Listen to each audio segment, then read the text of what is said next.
And centuries, people thought science and religion were opposites, were in conflict with each other. Galileo was arrested for his concepts and Copernicus was attacked. But now we can use science and understanding of the natural universe as part of our spirituality. Right now I'm standing on a planet with poppy fields, a sphere of rock that's floating in space, weightless, like an astronaut floating in space, among billions and trillions of stars and trillions of galaxies. I just read yesterday, for every person on the Earth, there are 200 galaxies. And a galaxy can have as many as 1,000,000,000,000 stars. That's amazing how huge our universe is. We're floating in this endless sea of stars, and most of them have planets, and most likely many of them have life. Some have mental life, spiritual life, emotional life. We have physical life. This is the place to be, physical life. This is heaven on earth. Do you know on a neutron star, a collapsed star, all the space between the electrons and the nucleus is gone? That means what would weigh the size of a mountain on Earth is 1 teaspoon on a neutron star. So a mountain is just like a sponge. It seems solid to us, but it's a sponge when you take away the space. I want to give you an image of what an atom is, the size of an atom. If you have one atom, like hydrogen, with 1 proton, 1 neutron in the nucleus, and 1 electron, the nucleus would be the size of a marble in the middle of a football stadium on the 50-yard line. An electron will be a cloud of information and awareness and consciousness as big as the football stadium. And an electron is strange because it's just frequency patterns. It can be in 2 places at the same time. And yet when we observe it, it becomes a particle. That shows that we're creating our world. We're the observer. We're creating these electric frequency patterns into things that seem solid. We're just 99.999999% empty space.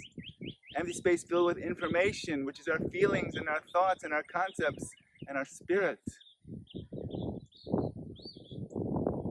1 grain of sand has 43 quintillion atoms. You have more atoms in your body than there are stars in the entire universe. You're a little mini universe full of trillions of cells, full of intelligent organs that are functioning subconsciously all the time by itself. This life is so amazing.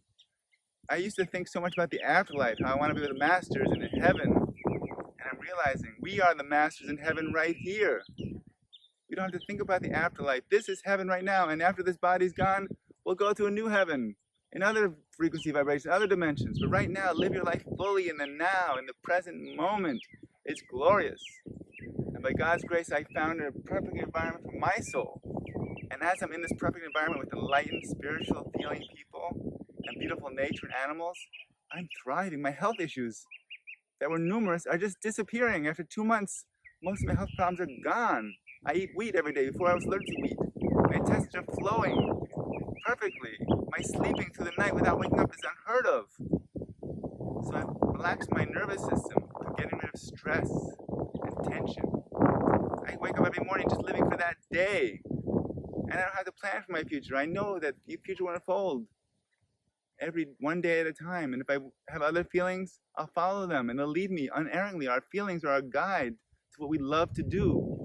We have to believe if we love what we do and love ourselves at all levels and love all ourselves, then the universe out there is going to reflect the universe in here. It's like the electron that becomes a particle. When we observe it, it becomes something else, positive, victorious, overcoming, abundance. Everything out there is just our nervous system interpreting just frequency patterns into colors and shapes and flavors and smells. It's just molecular patterns. So feel deeply in gratitude this life that you have. That life is flowing through you at all levels and keeping your cells and your organs all functioning, keeping your electrons in the proper place. You're a stream of electrons. Your electrons and protons and neutrons are changing all the time. You're like a stream of energy that's flowing through you, a living light stream of consciousness. So these are the realizations I've been having. And I hope you have a great day. Warren King.